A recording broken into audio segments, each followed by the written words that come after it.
So in many liberation movements, there was the rallying around the understanding for a need for self-determination, like that movement to say we don't want another culture imposed on us, another structure, another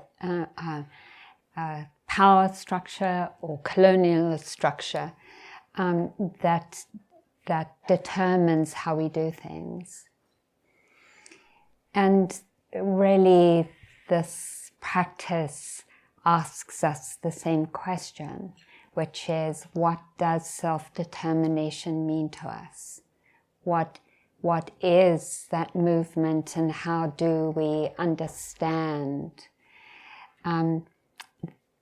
when that's not taking place, and why? And that calling from our hearts for self-determination, we could say, is also what brings us here. We can talk about liberation, but sometimes it's such a wide, vast labeling of so many different things. Well, as it's self-determination, but I love self-determination because of those two words. And I think about it because today is the last full day of our retreat, and so things are changing. And I'm wondering how that is for you.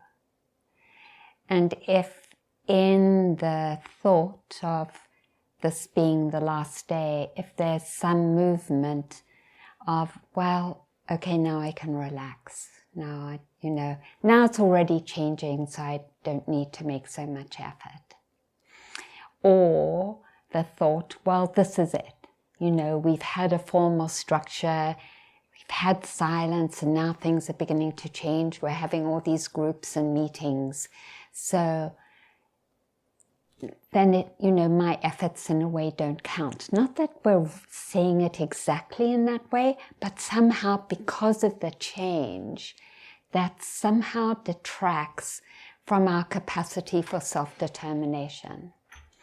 And that's been true so much in terms of COVID, in both ways. For some of us, and definitely for some of us in our online community, COVID has been amazing because suddenly there's all this access of teachings being online with sanghas that never happened before. And then on the other, it's like that huge change brought in, and we know this, such despair and doubt. Like the change was interpreted as, I don't have self-determination in here, in some kind of way. In some kind of way.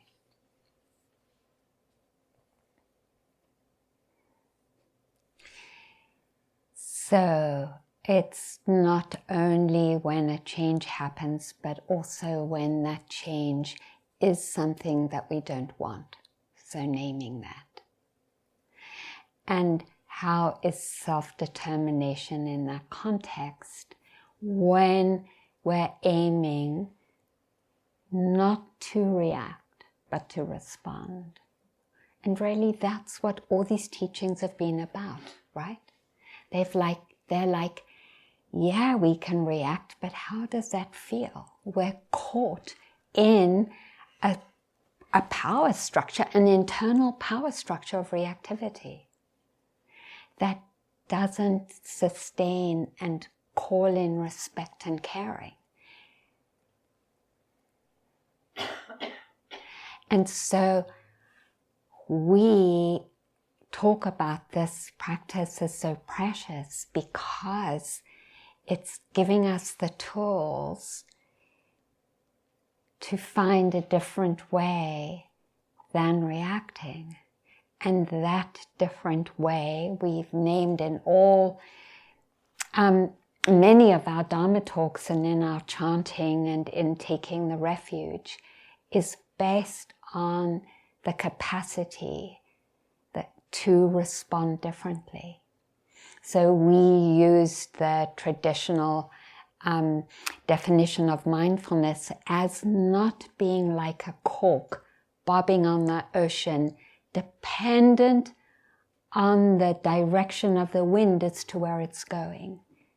That is being conditioned.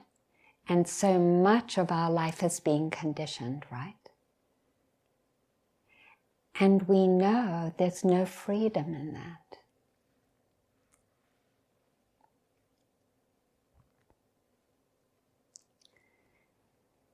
Because we're being like a cork bobbing according to the forces of society, friends, our own bodies, our thoughts. We are like that cork. And so we are also being called, because of the experience of that stress, of the lack of self-determination, to inquire into, well, what is self-determination?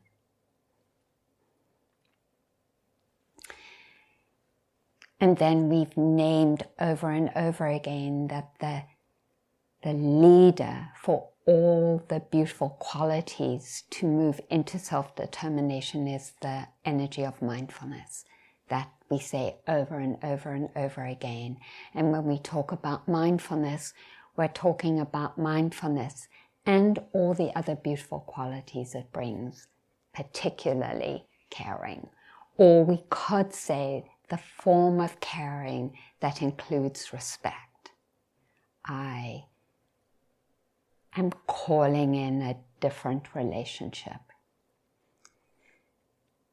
in this deconditioning process of reactivity. So mindfulness. And then there's effort. And out of interest, I looked up this morning, I looked up in terms of effort that Olympic athletes, and Michael Phelps came up first, practice 3 to 6 hours in the water every day and 4 to 5 hours on land. And then other Olympic examples were at 8 a.m. you run 6 miles, at 10 a.m. you swim 4,200 meters, and then at 3 p.m. you bike for 2 hours. A violinist in a major orchestra practices 20 hours a week or 4 to 5 hours a day. And I was thinking about that because that is like a lot of self-determination. Like if you want to strengthen something because you love it, what incredible effort and dedication. And that is normalized in this culture for perfecting something. What would it take for us to lift up our own liberation in the same way? And and I wonder about what the mechanism, this is a question. What's the mechanism whereby a violinist or an athlete could go through cramping and being cold, or like pulling a muscle, or like just not wanting to get up in the morning and do another day's practice, or like all those things, right? What is it? What are the conditions that support that commitment? And why is it that that's much more difficult for us? It's just a question.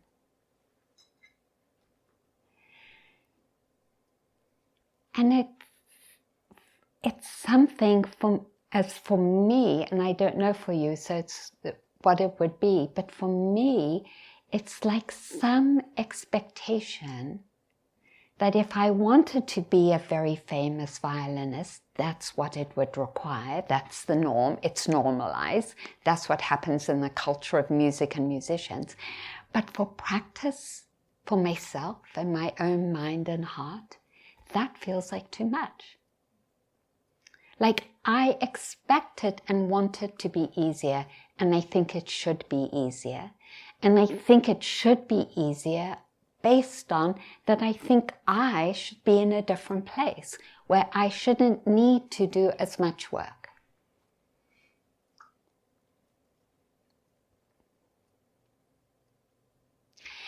And I don't know if this is where your thoughts might go, but where my thoughts go is that we live in a consumer culture, that the whole economy is based on consumerism, and that is buy what makes things easy, do what makes things easy. Like, let's do standardized tests because that's easy. And I know teachers have an incredibly difficult job. It's not teachers saying that.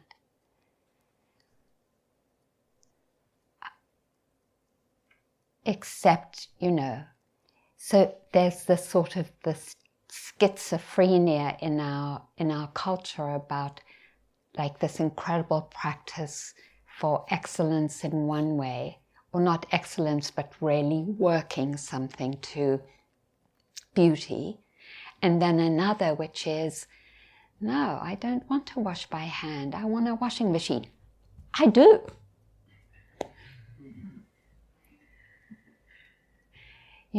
And I don't want to have to go on my hands and knees to wipe up the floor. I want a vacuum cleaner. And certainly the older I get, it's sometimes easier not to haul around the heavy vacuum and to actually go on my hands and knees. But that is the orientation. That's the conditioning. But when the Buddha said, if we practiced non-stop for 7 days, he was talking about the continuity of practice every moment of every day. He was acknowledging that actually it is a supreme effort, self-determination. And yesterday I talked a little bit about what was going on in South Africa and the movement towards structural change there and the ending of apartheid.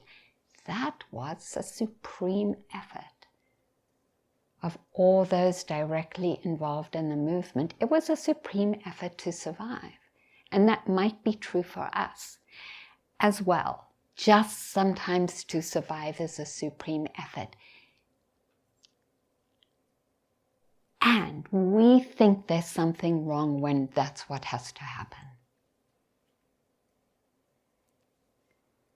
So as some of us continue and as some of us go home, I think these are really important questions to hold in our hearts. What does self-determination mean? And the Buddha is so explicit that it takes a lot of effort. That the effort is right there in the Eightfold Path. And it's like every moment there's an unwholesome energy. We get to call in the energy to note it and then to abandon it.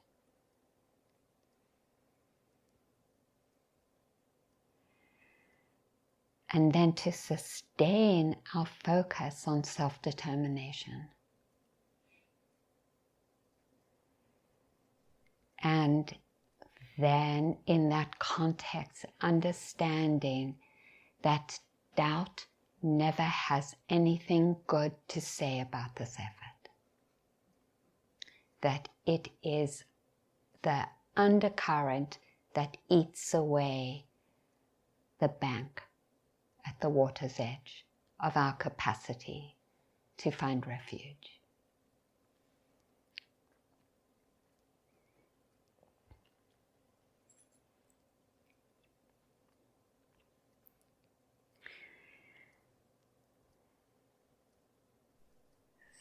So, acknowledging the changes, acknowledging whether we like them or whether we don't like them, acknowledging what the emotions are, being present for that, caring for that. That's self-determination.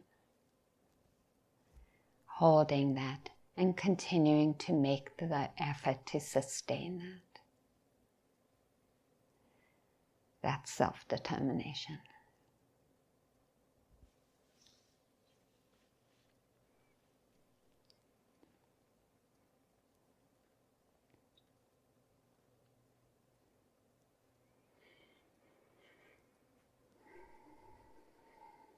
So let's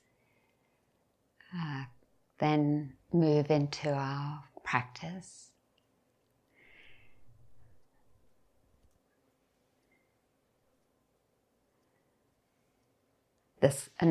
We've been practicing listening, so now let's move into the practice of bringing awareness, energy, and respect and caring to this moment. And finding a comfortable position for yourself.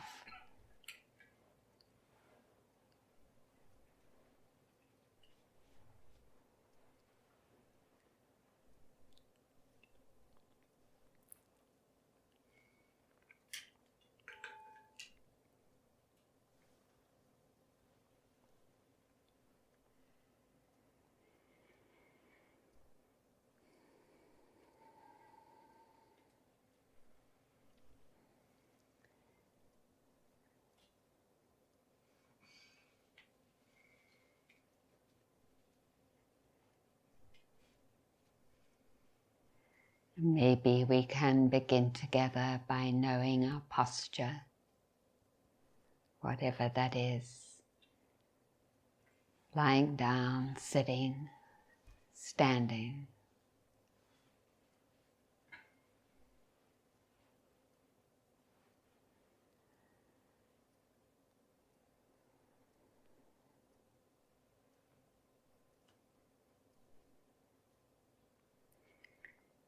And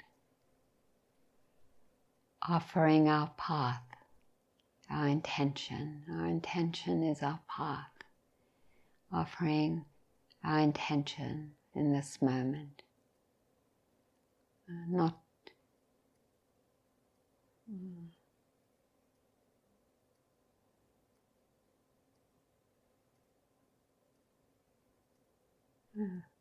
Doesn't have to be grandiose.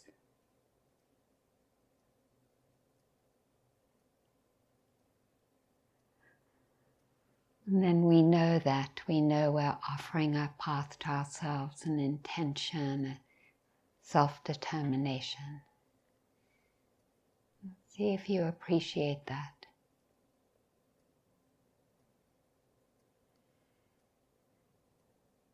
Appreciate everyone joining us in that.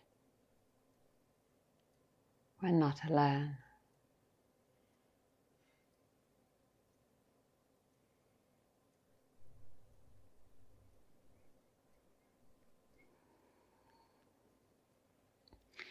There might be a way to relax a little bit more.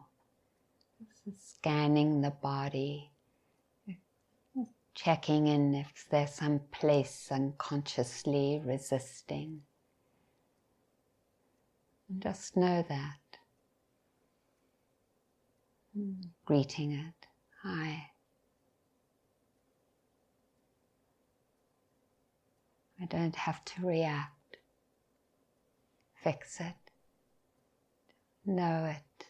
Offer a field of presence and caring for it.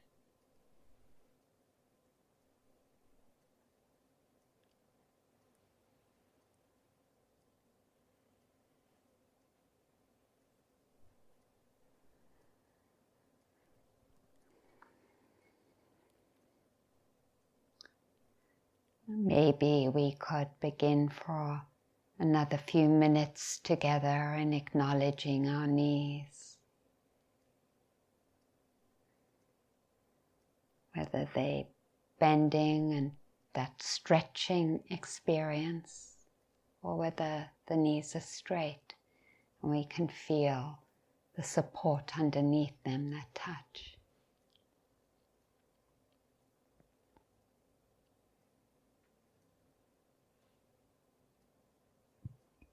Acknowledging our here and now experience.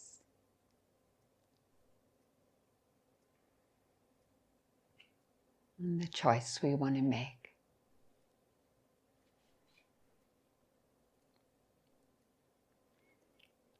Maybe acknowledging the feet, just giving a context to ourselves. Where are our feet? Oh, that pressure there.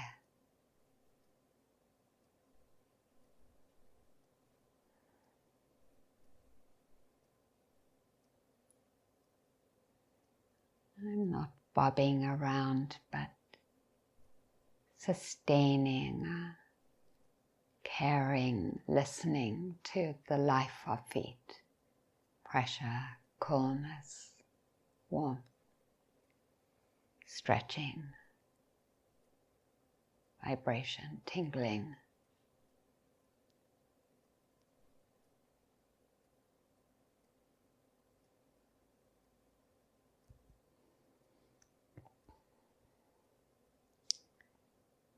Notice if it's neutral, pleasant or unpleasant.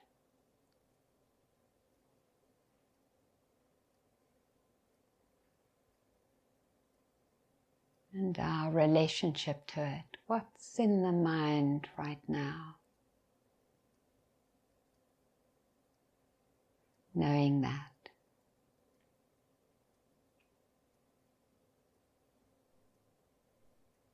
The different fields to know. And then relaxing. Inviting that.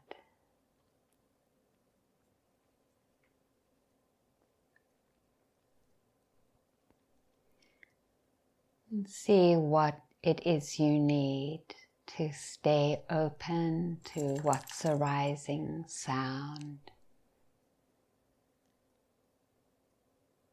the fan, sunshine,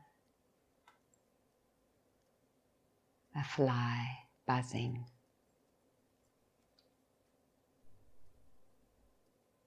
Sensations.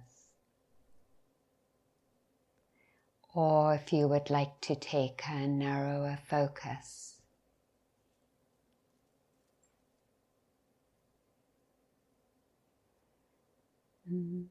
self-determining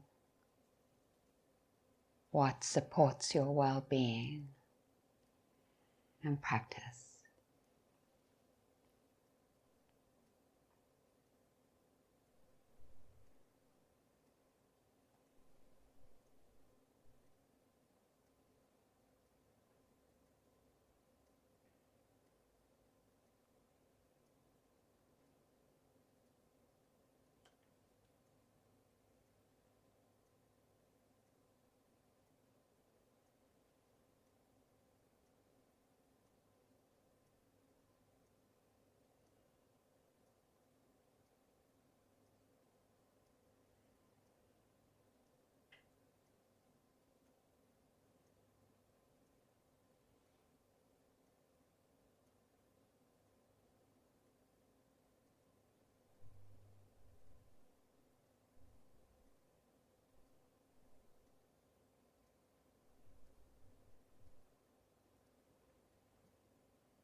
knowing the experience without doubt.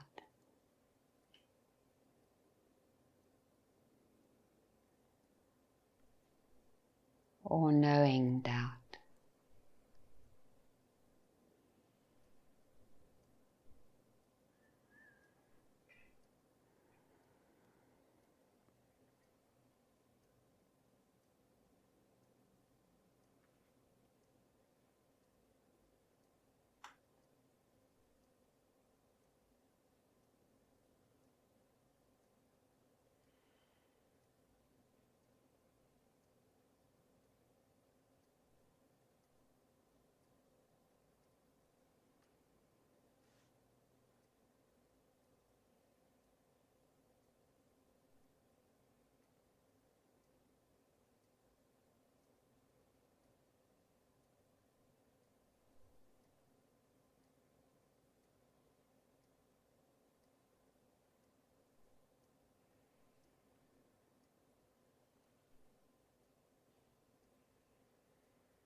Knowing the experience with caring or without caring.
See if you can know your knowing of knowing has wandered off.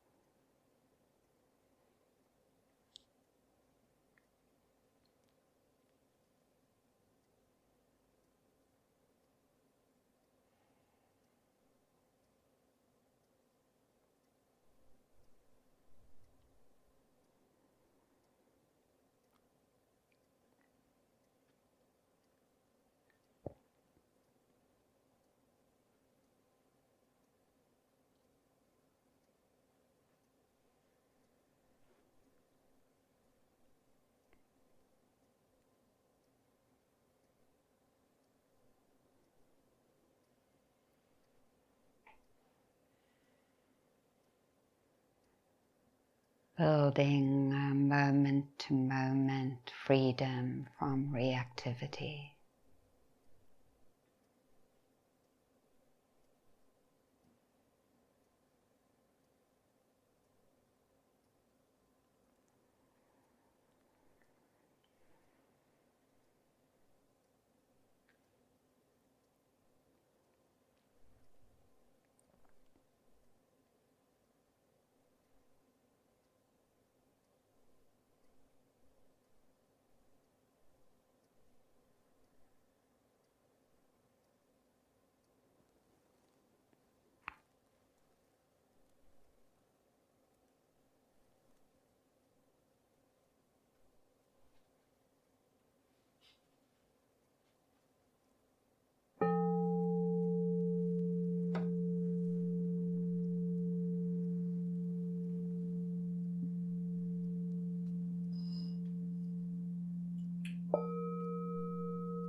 Thank you for your efforts.